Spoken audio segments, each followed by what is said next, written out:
नमस्कार दोस्तों, आपका स्वागत है मेरे चैनल में। आज मैं लेकर आई हूँ प्रेमचंद जी की प्रसिद्ध कहानी ठाकुर का कुआं। तो सुनते हैं ठाकुर का कुआं। जोखू ने लोटा मुंह से लगाया तो पानी में सख्त बदबू आई। गंगी से बोला, यह कैसा पानी है, मारे बास के पिया नहीं जाता। गला सूखा जा रहा है और तू सड़ा पानी पिलाए देती है। गंगी पड़ते दिन शाम को पानी भर लिया करती थी। कुआं दूर था, बार बार जाना मुश्किल था। कल वह पानी लाई तो उसमें बू बिल्कुल न थी। आज पानी में बदबू कैसी। लोटा नाक से लगाया तो सचमुच बदबू थी। जरूर कोई जानवर कुएं में गिरकर मर गया होगा, मगर दूसरा पानी आवे कहां से। ठाकुर के कुएं पर कौन चढ़ने देगा। दूर से लोग डांट बताएंगे। साहू का कुआं गांव के उस सिरे पर है, परंतु वहां भी कौन पानी भरने देगा। कोई कुआं गांव में है नहीं। जोखू कई दिनों से बीमार है। कुछ देर तक तो प्यास रोके चुप पड़ा रहा, फिर बोला, अब तो मारे बास के रहा ही नहीं जाता। ला थोड़ा पानी नाक बंद करके पी लूं। गंगी ने पानी न दिया। खराब पानी पीने से बीमारी बढ़ जाएगी, इतना जानती थी, परंतु यह न जानती थी कि पानी को उबाल देने से उसकी खराबी जाती रहती है। बोली, यह पानी कैसे पियोगे। न जाने कौन जानवर मरा है कुएं में। मैं दूसरा पानी लाए देती हूँ।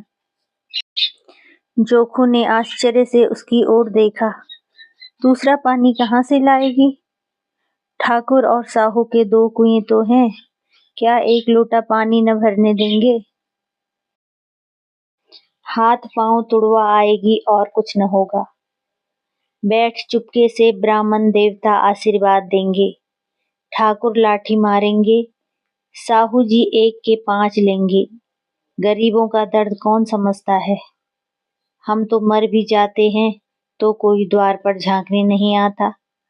कंधा देना तो बड़ी बात है, ऐसे लोग कुएं से पानी भरने देंगे। इन शब्दों में कड़वा सत्य था। गंगी क्या जवाब देती, किंतु उसने वह बदबूदार पानी पीने को न दिया। रात के 9 बजे थे।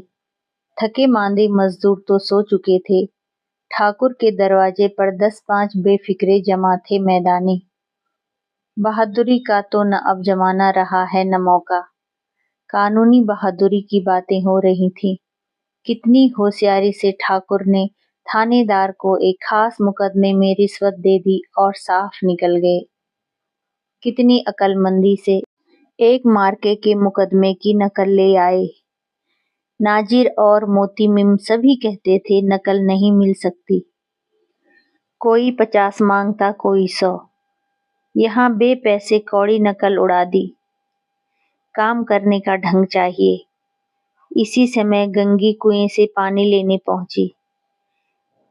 कुप्पी की धुंधली रोशनी कुएं पर आ रही थी। गंगी जगत की आड़ में बैठी मौके का इंतजार करने लगी। इस कुएं का पानी सारा गांव पीता है। किसी के लिए रोक नहीं, सिर्फ ये बदनसीब नहीं भर सकते। गंगी का विद्रोही दिल रिवाजी पाबंदियों और मजबूरियों पर चोटें करने लगा।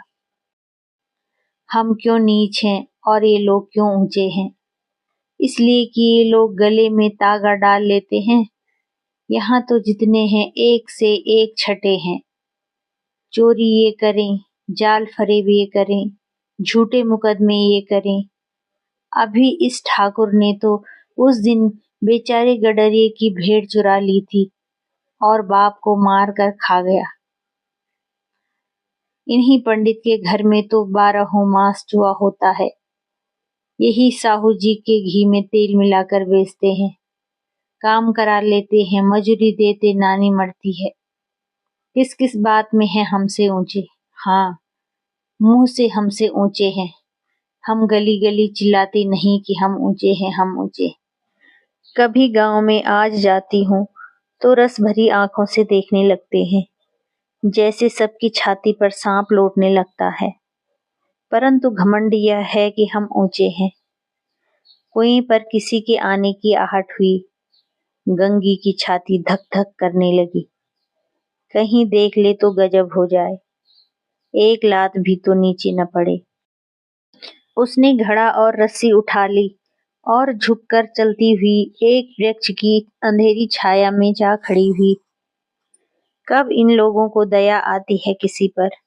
बेचारे महंगू को इतना मारा कि महीनों लहू थूकता रहा, इसलिए तो कि उसने बेगार नदी थी। इस पर ये लोग ऊंचे बनते हैं। कुएं पर दो स्त्रियां पानी भरने आई थी। इनमें बातें हो रही थी। खाना खाने चले और हुक्म हुआ कि ताजा पानी भर लाओ। घड़े के लिए पैसे नहीं हैं। हम लोगों को आराम से बैठे देखकर जैसे मर्दों को जलन होती है। हाँ, यह तो न हुआ कि कलसिया उठाकर भर लाते, बस हुक्म चला दिया कि ताजा पानी लाओ, जैसे हम लौंडिया ही तो हैं। लौंडिया नहीं तो और क्या हो तुम। रोटी कपड़ा नहीं पाती, 10-5 रुपए भी छीन झपट कर ले ही लेती हो। और लौंडिया कैसी होती हैं? मत ले जाओ दीदी, छिन भर आराम करने को जी तरस कर रह जाता है। इतना सारा काम किसी दूसरे के घर कर देती तो इससे कहीं आराम से रहती। ऊपर से वह एहसान मानता। यहाँ काम करते करते मर जाओ, पर किसी का मुंह ही सीधा नहीं होता। दोनों पानी भरकर चली गईं, तो गंगी वृक्ष की छाया से निकली और कुएं के जगत के पास आई। बेफिक्रे चले गए थे। ठाकुर भी दरवाजा बंद कर अंदर आंगन में सोने के लिए जा रहे थे। गंगी ने क्षणिक सुख की सांस ली। किसी तरह मैदान तो साफ हुआ। अमृत चुरा लाने के लिए जो राजकुमार किसी जमाने में गया था, वह भी शायद इतनी सावधानी के साथ और समझ बूझ कर न गया हो। गंगी दबे पांव कुएं की जगत पर चढ़ी। विजय का ऐसा अनुभव उसे पहले कभी न हुआ। उसने रस्सी का फंडा घड़े में डाला, दाएं बाएं चौकन्नी दृष्टि से देखा, जैसे कोई सिपाही रात को शत्रु के किले में सुराख कर रहा हो। अगर इस समय वह पकड़ ली गई तो फिर उसके लिए माफी या रियायत की रत्ती भर उम्मीद नहीं। अंत में देवताओं को याद करके उसने कलेजा मजबूत किया और घड़ा कुएं में डाल दिया। घड़े ने पानी में गोता लगाया, बहुत ही आहिस्ता, जरा भी आवाज न हुई। गंगी ने 2-4 हाथ जल्दी जल्दी मारे। घड़ा कुएं के मुंह तक आ पहुंचा। कोई बड़ा सहजोर पहलवान भी इतनी तेजी से उसे न खींच सकता था। गंगी झुकी कि घड़े को पकड़कर जगत पर रखे कि अचानक ठाकुर साहब का दरवाजा खुल गया। शेर का मुंह इससे अधिक भयानक न होगा। गंगी के हाथ से रस्सी छूट गई। रस्सी के साथ घड़ा धड़ाम से पानी में गिरा और कई क्षण तक पानी में हिलकोरे की आवाजें सुनाई देती रहीं। ठाकुर कौन है, कौन है, पुकारते हुए कुएं की तरफ जा रहे थे और गंगी जगत से कूदकर भागी जा रही थी। घर पहुंचकर देखा कि जोखू लोटा मुंह से लगाए वही मैला गंदा पानी पी रहा है। ठाकुर का कुआं कहानी कब, कहाँ और कब कब प्रकाशित हुई, ये जान लेते हैं। जागरण नामक पत्रिका में 29 अगस्त 1932 में प्रकाशित हुई। समर यात्रा तथा अन्य कहानियां में 1932 में। मानसरोवर भाग 1 1936 में। ग्राम्य जीवन की कहानियां 1938 में प्रकाशित हुई। दोस्तों, कहानी पसंद आई हो तो प्लीज लाइक करें, सब्सक्राइब करें और शेयर करें। फिर मिलते हैं अगली कहानी में।